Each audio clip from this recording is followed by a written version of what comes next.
Zakaria, il était beaucoup trop énervé, il était trop dissipé, et là, vu que c'est un jeu de domino, il faut être extrêmement méticuleux.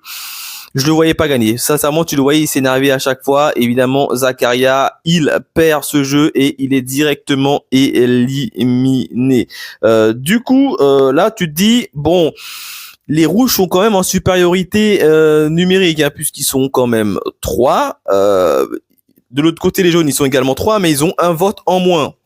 Donc là, tu te dis, ben, sincèrement, les rouges, ils vont passer. Sauf que voilà, il y a Daniel et Clarisse.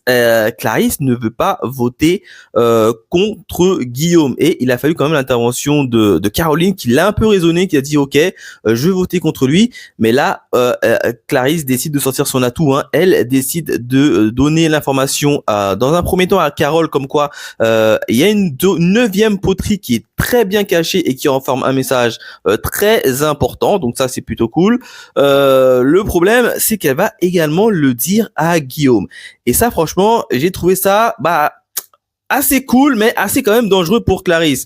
Parce que sincèrement, j'espère que Clarisse, quand même, elle est sur les poteaux. Parce que tu donnes ton secret le plus précieux, pas à un de tes coéquipiers, mais plutôt à un adversaire, entre guillemets, un ex jaune.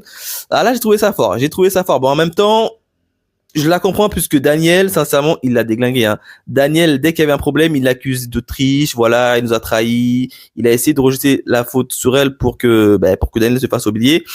Ça, c'était pas cool. Donc, littéralement se venger, et elle a joué son coup. Sincèrement, elle a joué son coup. Elle a joué son petit passe de vengeance. Au niveau du conseil, bon, pas de grande surprise. Hein. Guillaume et Daniel sont sur la sellette, et c'est Guillaume qui a été éliminé. Du coup, il va dans l'antre, et vu que Clarisse lui avait donné l'information, Guillaume sort la poterie, et dedans, il y a tout simplement un duel de riposte. Et sans grande surprise, hein, Guillaume décide de choisir Daniel. Et voilà où s'arrête Koh-Lanta. Donc on n'a pas eu encore le duel, et ça qui est bien, c'est regarder le petit générique de fin. Hein, et ils nous ont pas montré ni Guillaume ni Daniel. Donc pour le moment, on ne sait pas qui va gagner ce duel de riposte. Bon, après, on espère tous que c'est Guillaume. En tout cas, moi, j'espère quand même que c'est Guillaume. Mais après, rien n'est gagné, hein. Rien n'est gagné. Ça se trouve que Guillaume y perd, et c'est Daniel qui passe. Rien n'est gagné. Donc, globalement, j'ai trouvé que ce Koh-Lanta était quand même un poil plus long, vu qu'il y a moins de candidats, donc il y a moins de stratégie et moins d'ambiance. Et je l'ai trouvé un peu plus long. Ils auront pu raccourcir certains passages, à mon sens, mais ça reste toujours aussi cool.